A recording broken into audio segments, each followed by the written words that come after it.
हमें ना indifference curve और अनधिमान वक्र का टॉपिक पढ़ना है। ये टू कमोडिटी मॉडल है। इनडिफरेंस कर्व,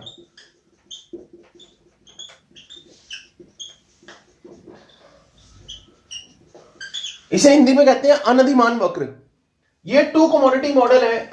जैसे हमने यूटिलिटी का टू कमोडिटी मॉडल पढ़ा है। टू कमोडिटी में हमने कंज्यूमर को इक्विलिब्रियम अटेन करके देना है और हमने उसे यह समझाना है कि वो दो कमोडिटीज की कितनी कितनी क्वांटिटी खरीदे एग्जैक्ट। तो यूटिलिटी में हमने कंडीशन पढ़ी थी, तो हमने उसे बताया था कि एक्स को इतना खरीदे, वाई को इतना खरीदे। वो कंसेप्ट दिया था अल्फ्रेड मार्शल ने। उसमें एक कमी थी, उसमें हम यूटिलिटीज को यूटिल में काउंट कर रहे थे। उसमें हम काउंट कर रहे थे 20 यूटिल, 25 यूटिल, 30 यूटिल, लेकिन ऐसी कोई मेजरमेंट बनी नहीं है। बनी है ऐसी कोई मेजरमेंट। आप एक एप्पल खाओगे तो जैसे थर्मामीटर लगा के फीवर की रीडिंग आ जाती है, ऐसा कोई इंस्ट्रूमेंट बना है कि आप एक एप्पल खाओ, उस इंस्ट्रूमेंट को लगाओ और पता लग जाए कि आपके अंदर कितना सेटिस्फेक्शन जनरेट हुआ है, 25 यूटिल रीडिंग आ जाए, 25 यूटिल। ऐसा तो कोई इंस्ट्रूमेंट अमेरिका वाले भी नहीं बना पाए। इसलिए वो कंसेप्ट फेल हो गया कि यूटिल्स को मेजर नहीं कर सकते, सेटिस्फेक्शन को मेजरमेंट नहीं कर सकते। तो हम बिना मेजर किए इंडिफरेंस कर्व में पढ़ेंगे कि सेटिस्फेक्शन मैक्सिमम कैसे दिलवाएंगे कंज्यूमर को, कंज्यूमर कितनी कितनी यूनिट्स खरीदेगा। तो इंडिफरेंस कर्व का कंसेप्ट हम पढ़ेंगे। ये स्टार्ट कैसे होगा कि हम कंज्यूमर को बोलेंगे, उसे एक बास्केट दी हमने उसे बोला कि उसमें ना ऑरेंजेस हैं और ग्रेप्स हैं, ऑरेंज और ग्रेप्स। 100 ग्राम ग्रेप्स थे और 20 ऑरेंजेस थे। ठीक है, ये हमें इस तरह से लिखना है, ग्रेप्स एंड ऑरेंजेस।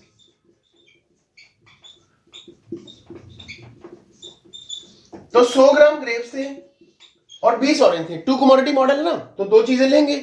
अब दो चीजों में कंज्यूमर को बोलेंगे कि वो इस कॉम्बिनेशन को ना चेंज करे। हम उसे बोलेंगे कि इसमें कुछ प्लस करो, कुछ माइनस करो, कुछ निकाल लो, कुछ डाल दो, लेकिन इतना निकालो और इतना डालो कि टोटल सेटिस्फेक्शन सेम रहे। टोटल का मतलब ये जो इस बास्केट का कुछ सेटिस्फेक्शन होगा, कुछ यूटिलिटी होगी। बस फर्क ये है, अगर हम यूटिलिटी पढ़ते मार्शल वाली तो उसमें हम काउंट करते 500 यूटिल, इसमें काउंट नहीं करेंगे। इसमें बस बोलेंगे कि कुछ सेटिस्फेक्शन है और उतना ही रखना है। तो कंज्यूमर ने कहा कि अगर उतना ही सेटिस्फेक्शन रखना है तो आप ना मुझे 100 ग्राम ग्रेप्स और दे दो, ग्रेप्स तो कर दो 200 ग्राम और ऑरेंजेस कर दो कम, मेरे से ऑरेंज ले लो और ग्रेप्स दे दो। मेरे लिए ए का सेटिस्फेक्शन और बी का सेटिस्फेक्शन सेम है और इनको क्या बोलते हैं, बंडल्स। इनको बोलते हैं बंडल्स। तो ए बंडल और बी बंडल का सेटिस्फेक्शन सेम है। एक और बंडल बनेगा, वो बोलेगा मुझे ग्रेप्स और दे दो, ऑरेंजेस और कम कर दो, ग्रेप्स और दे दो, ऑरेंजेस और कम कर दो। तो ये जो 4 बंडल बने हैं ना, इन चारों में क्या सेम है, क्या सेम है, सेम सेटिस्फेक्शन।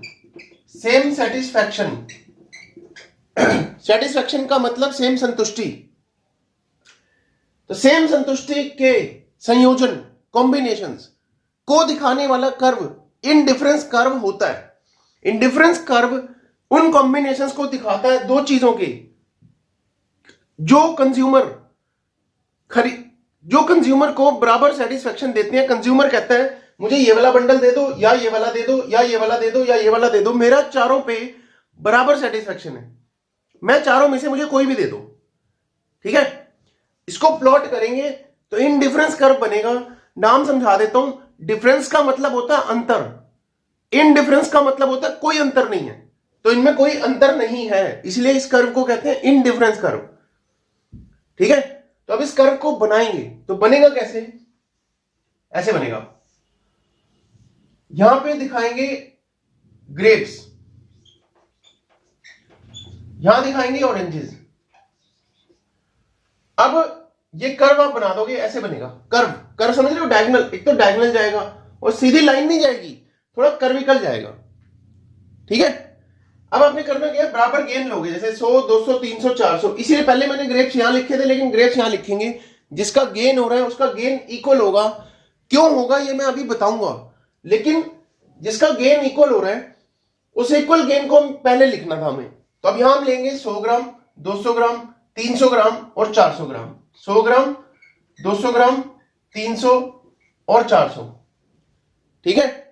अब आप ऐसे वर्टिकल लाइन ड्रॉ कर दोगे, यहां से जहां भी 100 ग्राम है ना वहां स्ट्रेट लाइन ड्रॉ कर दो, ऐसे ऐसे और ऐसे, ये और ये। मतलब पहले सीधी लाइनें ड्रॉ करो, जहां वो कर्व को काटे वहां पे हॉरिजॉन्टल लाइंस ड्रॉ कर दो। ये ए कॉम्बिनेशन है। 100 ग्राम ग्रेप्स 20 ऑरेंज, 200 ग्राम ग्रेप्स 12 ऑरेंज, 300 ग्राम ग्रेप्स 8 ऑरेंज, 400 ग्राम ग्रेप्स 6 ऑरेंज। ये बी कॉम्बिनेशन था, ये सी था, ये डी था। ये जो कर्व बना है ये इंडिफरेंस कर्व है। ये दिखा रहा है कि उपभोक्ता को इस पे और इस पे बराबर संतुष्टि मिलेगी। ये इंडिफरेंस कर्व हमने बना दिया कि एक कर्व के सारे पॉइंट्स पर जो दो वस्तुओं के संयोजन होते हैं, जो दो कमोडिटीज के कॉम्बिनेशंस होते हैं, वो कंज्यूमर को बराबर सेटिस्फैक्शन देते हैं। और बराबर सेटिस्फैक्शन दिखाने वाला कर्व इंडिफरेंस कर्व होता है। ये इंडिफरेंस कर्व का कंसेप्ट था, ये शेड्यूल था, ये डायग्राम था। समझ आया? तो ये इंडिफरेंस कर्व का कंसेप्ट था। ठीक है। इसका मतलब हमें एक बात समझ आई कि जो एक कर्व बनेगा वो एक संतुष्टि के स्तर को दिखाएगा, वो एक सेटिस्फैक्शन लेवल को दिखाएगा। एक लेवल होगा ना सेटिस्फैक्शन का, उतना यहां, उतना यहां, उतना यहां और उतना यहां, तो एक सेटिस्फैक्शन लेवल दिखाया।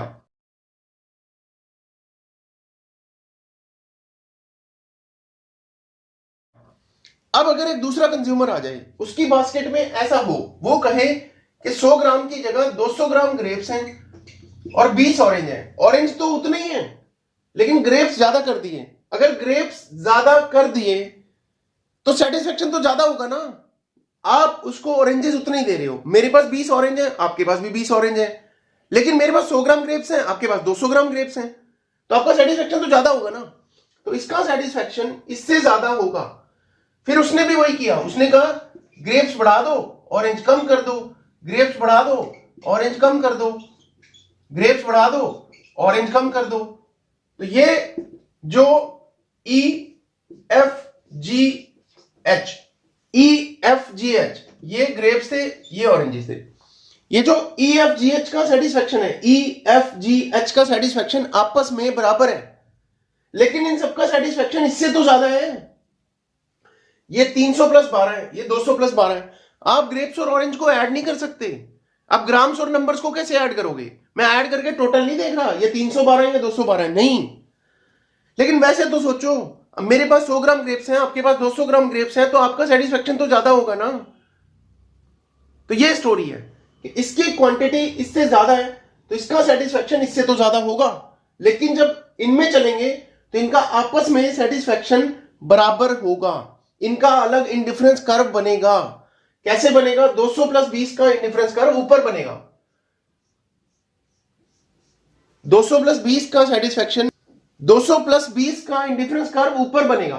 तो ये देखो 200 प्लस 20 बनाओगे तो यहां नहीं आएगा पॉइंट, 200 प्लस 20 का पॉइंट यहां आएगा। तो ऐसे ये ई, ये एफ, ये जी, ये एच, तो ई एफ जी एच, ये आईसी 1 था, ये आईसी 2 बनेगा। और अगर हम तीसरा कंज्यूमर ले लें जिसकी क्वांटिटी 300 प्लस 20 हो तो उसका आईसी और ऊपर बनेगा। इसका मतलब हमें एक बात समझ आई कि हर आईसी का सेटिस्फैक्शन तो सेम होता है। एक आईसी के सारे पॉइंट्स पर तो सेटिस्फैक्शन सेम होता है, लेकिन ऊपर के आईसी पर ज्यादा क्वांटिटी होती है, इसलिए सेटिस्फैक्शन भी ज्यादा होता है। नीचे वाले आईसी से ऊपर वाले आईसी पर सेटिस्फैक्शन ज्यादा होता है। समझे बात को? तो अगर एक आईसी और ऊपर बनेगा, मान लो एक और बन गया, एक और कंज्यूमर है, आईसी 3 बन गया। आईसी 3 के जो पॉइंट्स होंगे पी, क्यू, आर, एस, उन सबका सेटिस्फैक्शन आपस में तो बराबर होगा, लेकिन उन सबका सेटिस्फैक्शन आईसी 2 से ज्यादा होगा। और अगर आप एक डायग्राम पर कम सेटिस्फैक्शन, ज्यादा सेटिस्फैक्शन और ज्यादा सेटिस्फैक्शन, अलग अलग सेटिस्फैक्शन के लेवल दिखाओगे अलग अलग आईसी बनाकर, उसे बोलेंगे आईसी मैप, उसे बोलेंगे आईसी मैप। आईसी मैप होता है set of indifference curve, set of ICs. ICs मतलब इंडिफरेंस कर्व्स का एक सेट। तो ये इंडिफरेंस कर्व एक बनाया था, ये दूसरा, ये तीसरा, तो जब एक सेट बना दोगे तो उसे बोलेंगे IC map, set of ICs. ठीक है।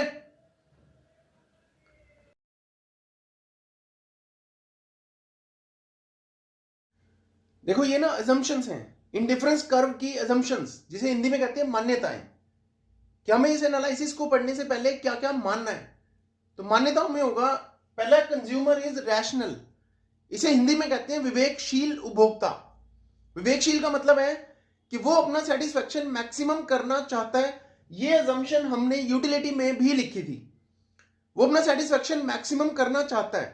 ठीक है, मतलब अगर कंज्यूमर रैशनल नहीं है, वो अपना सेटिस्फेक्शन मैक्सिमम नहीं करना चाहता, तो ये सारी स्टोरी बेकार है। क्यों पढ़ा रहे हैं मुझे इक्विलिब्रियम?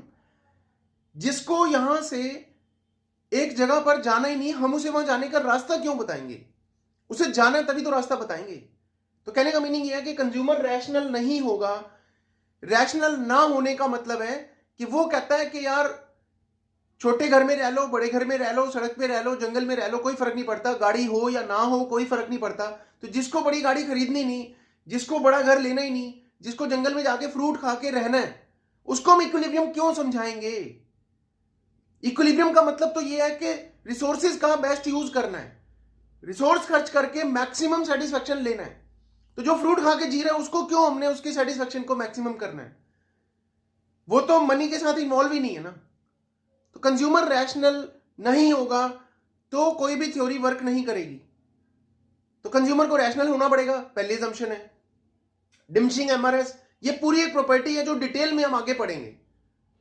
उसके बाद है मोनोटोनिक प्रेफरेंस। ये मोनोटोनिक प्रेफरेंस का एक कंसेप्ट है जिसे हिंदी में कहते हैं एक दिष्ट अधिमान। इसको कहते हैं कि कंज्यूमर वो बंडल हमेशा प्रेफर करेगा जिसमें ज्यादा क्वांटिटी होगी, क्योंकि ज्यादा क्वांटिटी मतलब ज्यादा सेटिस्फेक्शन। ये हम एज्यूम करके चल रहे हैं। अगर ये असम्पशन नहीं होगी तो थ्योरी वर्क नहीं करेगी। मतलब इसका मतलब मैं समझा देता हूं, क्योंकि ये एक अलग कंसेप्ट भी है। कंज्यूमर, आपके पास एक बंडल है जिसमें x 10 है, y 15 है, और x 12 y 15 है, और x 14 है, y 17 है। आप इसकी रैंकिंग कैसे करोगे? आप इसे फर्स्ट रैंक दोगे, इसे सेकंड दोगे, इसे थर्ड। वाई? क्योंकि आपको लगा कि इसमें सबसे कम क्वांटिटी है। इससे बेटर ये क्यों है? क्योंकि y तो सेम है, x ज्यादा है। फिर इससे भी बेटर ये है क्योंकि इसमें तो x भी ज्यादा है, y भी ज्यादा है। तो अगर आप ज्यादा बंडल वाले को प्रेफरेंस दे रहे हो तो इसका मतलब आपकी प्रेफरेंस मोनोटोनिक है। और अगर आपकी प्रेफरेंस मोनोटोनिक है तो आप ऐसे रैंकिंग दोगे। अगर आपकी प्रेफरेंस मोनोटोनिक नहीं है तो आपके लिए सब बराबर है, कम ज्यादा कोई फर्क नहीं पड़ता। फिर जब जंगल में जाके फ्रूट खा के रहना है तो फिर इसमें से कोई भी बंडल दे दो, फिर क्या फर्क पड़ रहा है? फिर फायदे नुकसान से तो बाहर है ना हम। तो ये तो सारी स्टोरी तो हम उसको पढ़ाएंगे जिसको फायदा चाहिए, जिसको अपने पैसे बचाने हैं, जिसको बड़ा घर लेना है, तो उसको ही तो इक्विलिब्रियम दिलवाएंगे। उसी को तो समझाएंगे कि आज तू पैसों में से बेस्ट खरीद ताकि थोड़े पैसे वेस्ट होने से बच जाएं। बचेंगे तो कल तो उससे और बेटर कुछ ले पाएगा और डेवलप होगा। तो इकोनॉमिक्स तो ये कहती है कि रिसोर्सेज का बेस्ट यूज करो। तो उसके लिए कंज्यूमर हमेशा वो बंडल प्रेफर करेगा जिसमें ज्यादा क्वांटिटी होगी। कैसे होगी? या तो y सेम x ज्यादा, या फिर x सेम y ज्यादा। अगर एक बंडल ऐसे होता, x सेम y 16 होता, तो भी इसको प्रेफर करते कि x सेम y ज्यादा, या फिर दोनों ज्यादा। तो मोनोटोनिक प्रेफरेंस ये कहती है कि आप उस बंडल को प्रेफर करोगे जिसमें x सेम हो पिछले बंडल से और y ज्यादा हो, या फिर y सेम हो x ज्यादा हो, या फिर x y दोनों ज्यादा हो। तो अगर आप ज्यादा वाली क्वांटिटी के बंडल को प्रेफर कर रहे हो तो आपकी प्रेफरेंस मोनोटोनिक है। ये एक अलग कंसेप्ट था, मैंने यहां समझा दिया। कंसिस्टेंसी कहती है कि कंज्यूमर को अगर इक्विलिब्रियम दिलवाना है तो उसे कंसिस्टेंट तो होना पड़ेगा। कंसिस्टेंट का मतलब है एक दिन वो आपके पास आता है। हमने यूटिलिटी में भी पढ़ा कि यूटिलिटी तो कंज्यूमर बताएगा ना कि उसे कौन सी चीज चाहिए, किस चीज की लाइफ में उस वक्त इंपॉर्टेंस है, तो ही तो हम उसे बेस्ट दिलवाएंगे। उसके घर पे अनियन कोई खाता ही नहीं, हम उसे कहते हैं कि चल 20 रुपए किलो मिल रहे हैं 5 किलो खरीद ले। तो जब कोई खाता ही नहीं तो वेस्ट हो जाएंगे। ये कैसा इक्विलिब्रियम है? तो हम उससे पूछोगे ना, उसे घूमने का शौक ही नहीं है, वेकेशन पे उसे जाना ही नहीं, और हम उसे कह रहे हैं तू मसूरी घूमने चला जा। तो ये व्हाट इज दिस? ये इक्विलिब्रियम नहीं है। तो कंज्यूमर बताएगा अपनी यूटिलिटी को, लेकिन एक दिन अगर वो कंसिस्टेंट नहीं होगा, एक दिन वो कहेगा यार सब कुछ छोड़ दो, बहुत फेडअप हो गया हूं मैं, मुझे तो घूमने ही जाना है, सारा काम सारी लाइफ बहुत ज्यादा हेक्टिक है, मुझे घूमने ही जाना है, तो उसके लिए उस पर घूमने की यूटिलिटी बहुत ज्यादा है। फिर हम प्लान करके उसे इक्विलिब्रियम दिलवाएंगे कि चल ठीक है तेरी इतनी इनकम है तो तू इस जगह घूमने जा सकता है, तू बेस्ट गेन लेके आएगा, तू बेस्ट एंजॉयमेंट करके आएगा। अगले दिन फिर आ गया, वो कह रहा मुझे घूमने नहीं जाना, अब तो मुझे ज्वेलरी खरीदनी है। तो हमने फिर अपना कॉम्बिनेशन चेंज किया, हमने कहा चल ठीक है ज्वेलरी की यूटिलिटी ज्यादा है तो चल तू यहां से इतने लेवल इतने प्राइस की ज्वेलरी खरीद सकता है। वो अगले दिन फिर आ गया, वो कहता है मुझे ज्वेलरी भी नहीं खरीदनी अब। तो हम उसे कहेंगे कि भाग जाए यहां से, हम उसे कहेंगे कि कंसिस्टेंट नहीं है, वो रोज अपने सेटिस्फेक्शन को चेंज कर रहा है। क्लियर? तो उसको कंसिस्टेंट होना पड़ेगा। इसको इकोनॉमिक्स के टर्म्स में बोलेंगे कि अगर उसने एक बार ए और बी में से ए को बेटर बोला है, अगली बार वो ए और बी में से बी को बेटर बोलता है, तो वो कंसिस्टेंट नहीं है। ये ए और बी क्या है? बंडल्स। तो उसे कंसिस्टेंट तो होना पड़ेगा। अगर वो आके मुझे कहेगा चाय पीनी है तो मैं चाय बनाऊंगा ना, वो भी कहेगा चाय पीनी है, फिर बन रही है, फिर वो कहेगा नहीं अब तो कॉफी पीऊंगा मैं, फिर वो कॉफी बनाने लगा मैं, फिर उसने कहा नहीं मैं तो कोल्ड ड्रिंक लूंगा, तो मैं फिर आके बैठ जाऊंगा सब कुछ छोड़ के, उससे आधा घंटा बातें बना के बिना उसे कुछ दिए उसे भेज दूंगा। कहां से आएगा इक्विलिब्रियम?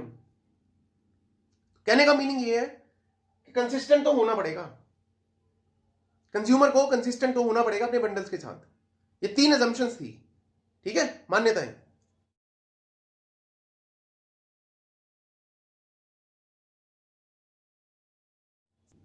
अब हम इंडिफरेंस कर्व की सबसे इंपॉर्टेंट चीज करेंगे, इंडिफरेंस कर्व की प्रॉपर्टीज। तो हमें प्रॉपर्टीज ऑफ आईसी करनी है। ये इंडिफरेंस कर्व की 4 प्रॉपर्टीज हैं, बहुत इंपॉर्टेंट है, एक एक को मैं अलग अलग एक्सप्लेन करूंगा। पहली प्रॉपर्टी है कि आईसीज नेगेटिवली स्लोप्ड होते हैं, मतलब ऋणात्मक ढाल वाले होते हैं, नीचे को गिरता हुआ होता है IC. ICs are negatively sloped. हम डायग्राम भी बनाएंगे, हम रीजन भी देंगे, एक्सप्लेन भी करेंगे क्यों, व्हाई। नेगेटिव स्लोप्ड होते हैं। फिर कॉन्वेक्स होते हैं। नेगेटिव स्लोप में भी कर्व 3 तरह का हो सकता है, कॉन्केव हो सकता है, कॉन्वेक्स हो सकता है और स्ट्रेट लाइन हो सकता है। तो ये हम पढ़ेंगे, ये एक लंबी प्रॉपर्टी है, काफी डिटेल्ड है, तो इसको पढ़ेंगे डिटेल में। अभी मैं एक्सप्लेन करूंगा। 2 आईसी कभी एक दूसरे को काटते नहीं है। 2 आईसीज नेवर इंटरसेक्ट। 2 आईसीज एक दूसरे को इंटरसेक्ट नहीं करते। और ऊपर का आईसी ज्यादा सेटिस्फेक्शन दिखाता है, ये हमने अभी डायग्राम बना के दिखाया भी था। ये आईसी की 4 प्रॉपर्टीज हैं जो मैं एक्सप्लेन करूंगा अभी, बहुत इंपॉर्टेंट है एग्जाम के पॉइंट ऑफ व्यू से भी और कंसेप्ट को समझने के लिए भी। तो these are the properties I am going to explain.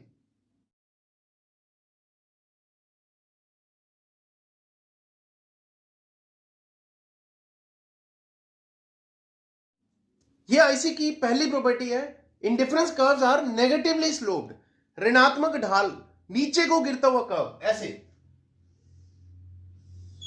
ये एक्स कमोडिटी यहां हम प्लॉट करते हैं, क्योंकि 2 कमोडिटीज दिखाते हैं ना, तो एक कमोडिटी यहां एक यहां, ये वाई कमोडिटी होगी।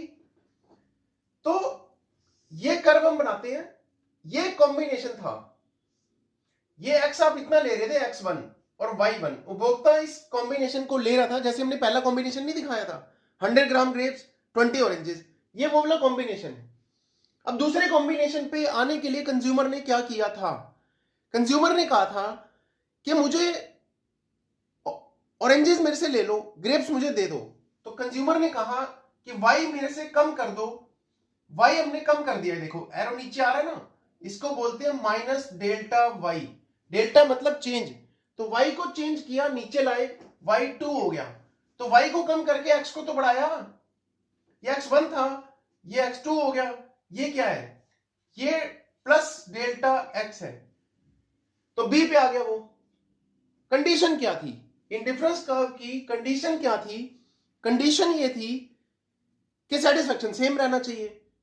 तो बड़ा इजी आंसर है कि नेगेटिव स्लोप। क्यों नेगेटिव स्लोप? इसलिए क्योंकि इनवर्स रिलेशनशिप, 2 वेरिएबल्स में इनवर्स रिलेशनशिप, मैथ्स नहीं जानता कुछ भी, मैथ्स को इको नहीं आती।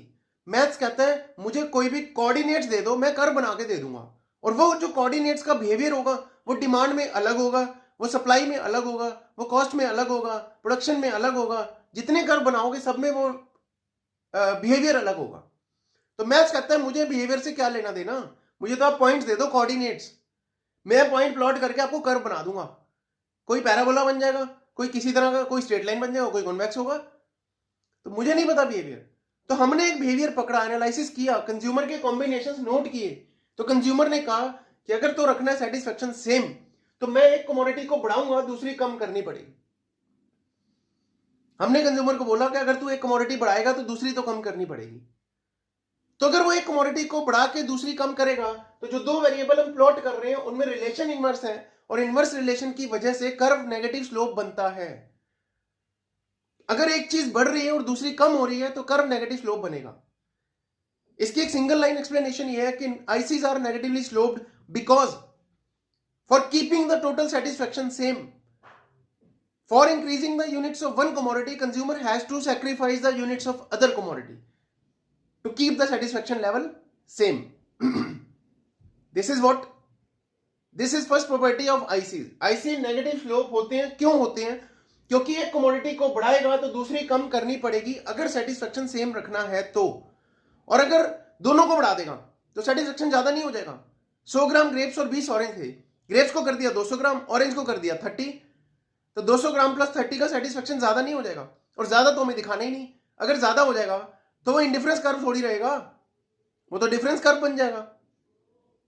तो इंडिफरेंस कर्व रखना है तो सेटिस्फेक्शन सेम रखना पड़ेगा, और सेम सेटिस्फेक्शन रखना है तो फिर एक कमोडिटी बढ़ा के दूसरी कम करनी पड़ेगी।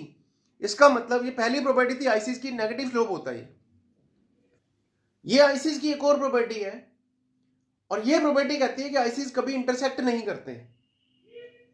तो हम ये एक पॉइंट दिखाते हैं कि मान लो दो आईसी इंटरसेक्ट कर लिए, अगर दो आईसी इंटरसेक्ट करेंगे तो क्या होगा?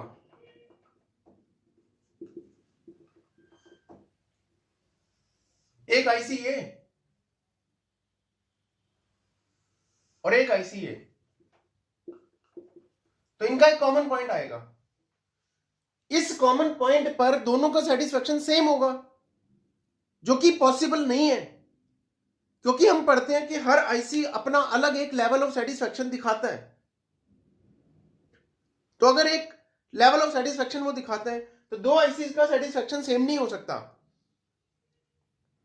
इसकी बड़ी सिंपल सी एक्सप्लेनेशन है कि अगर हम एज्यूम करेंगे कि वो इंटरसेक्ट करते हैं तो they will have a common point, और उस कॉमन पॉइंट पर दोनों का सेटिस्फेक्शन सेम होगा, जो कि पॉसिबल नहीं है, जो कि आईसी की बेसिक प्रॉपर्टी को कॉन्ट्राडिक्ट करता है कि हायर आईसी मोर सेटिस्फेक्शन।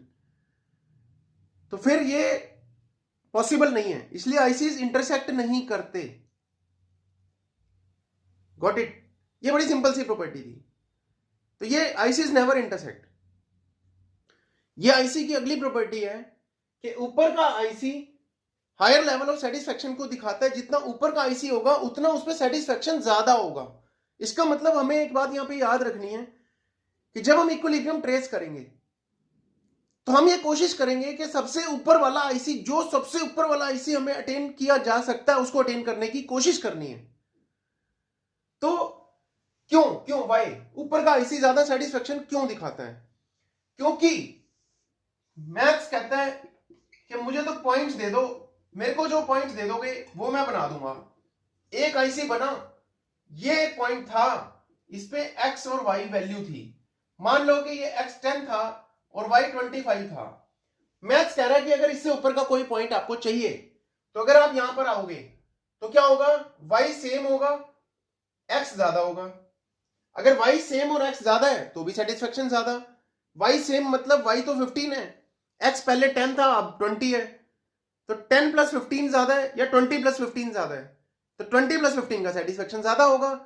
तो अगर x सेम रख के y ज्यादा करोगे तो सेटिस्फेक्शन ज्यादा होगा। या फिर मैथ्स कह रहा है कि x को यहां पे y सेम रखा था, x को ज्यादा किया था, अब यहां पे x को सेम रखेंगे, y को ज्यादा करेंगे, तो ये पॉइंट आएगा। मैथ्स कह रहा है कि ये वाला पॉइंट ले लो, अगर आगे का पॉइंट चाहिए तो फिर x सेम होगा, y ज्यादा होगा, तो भी सेटिस्फेक्शन ज्यादा होगा।